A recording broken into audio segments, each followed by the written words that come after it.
In this video, I'm going to talk about 5 simple steps that you can use to create photographs like the pro photographers on your travel trips.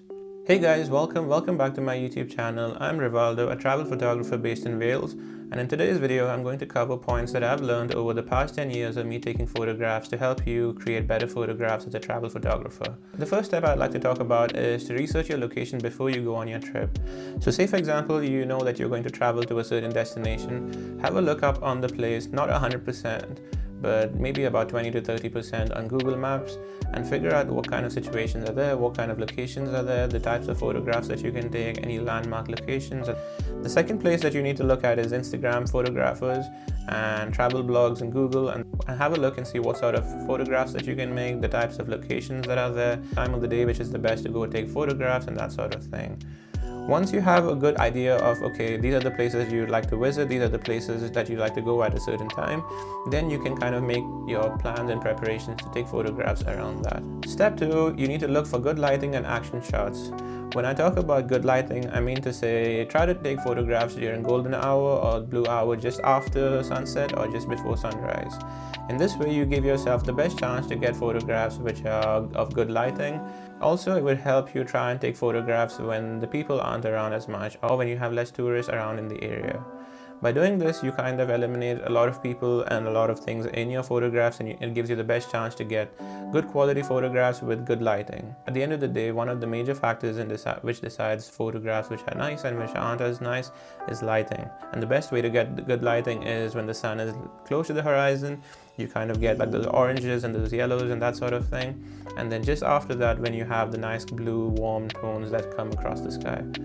The second thing is you need to look for action shots. What I mean by action shots are that, for example, you have somebody on a roller skater, for example, or you have a few birds flying across the scene, or you have a fisherman who's pulling out his net from the sea. You kind of have like a person who's in the frame, who's doing something or the other, moving, or there's some sort of mystery, or there's some sort of action related to the main subject in your photograph. By trying to get pictures of people like that in your scene, it creates more of an emotion to the photograph, and it helps become a better photograph overall. Step 3 is to use a small, pocketable, friendly and nice camera. In my case, I use the Fujifilm X100VI, but it could be anything like the Ricoh GR3, the GR3X, or a little Lumix camera or that sort of thing. I've enjoyed using Fujifilm cameras for a long time, so I've used the Fujifilm X-T4, I used the little pocketable Fuji X-F10 prior to that. So in that way, I came to like the Fujifilm X100VI quite a bit, and this is my camera of choice for the last few months. I've enjoyed using the Fujifilm simulations on it. And since I have the Fujifilm simulations and the recipes, I can figure out, okay, I want to be here at this time of the day, so basically at sunset, and I know there will be a lot of warmer tones, so I kind of go for warmer simulations like the Kodak Gold or the Bright Summer. And then similarly, if I know everything's going to be a lot more bluer or it's an overcast day or that sort of thing, then I go for film recipes which sort of suit that tone a bit more. By using Fujifilm recipes, you kind of eliminate the need of sitting behind a laptop to try and edit your photographs, and this is something I'd highly recommend you to give a shot. The JPEG recipes turn out really good, and unless you give it a try, you wouldn't really know.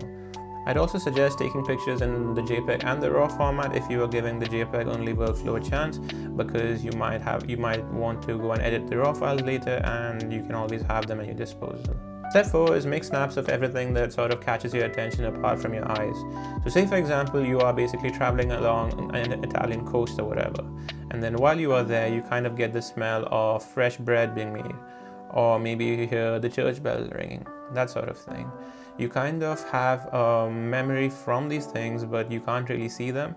So try and take a photograph of like the bakery that you're visiting or which is on your way, so you get the smell of bread, and then take pictures of the bakery, and then these photographs give you a good sense of memory in the future. When you look back, you'll be like, I was walking along there and then I came across this bakery, and then it sort of reminds you of the situation that you were while you were traveling.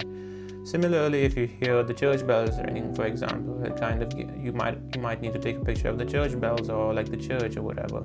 So then that sort of gives you a memory of, okay, I was there traveling along at that point in time. The church bells were in my vicinity at that point, so that gives you a good memory of the trip that you were traveling on. My 5th point is that carry your camera everywhere. So say for example you have a Fujifilm X100VI or a camera which looks really nice and small. Carry your camera everywhere so you do not miss your shots. The reason I emphasize on having a small pocketable or compact camera is because you can always carry it everywhere. You don't miss shots that you would have otherwise missed if you had bought a bigger camera with multiple lenses and that sort of thing. And then maybe situations come in your path where you are traveling around at night. Carrying a big camera is a bit of a hassle. You might have to lug a big bag on your shoulders, or you might need to carry it along with you a trolley. So therefore, I recommend trying out a smaller camera, for example, the Fujifilm X106, an X-E4, an XM5, a little Lumix, or that sort of thing. If you'd like to have a look at the video I have made on my Fujifilm X106 in Lake Como, have a look on my YouTube channel. I have linked it down below here. Thank you so much for watching today's video, guys, and I hope to see you in the next one.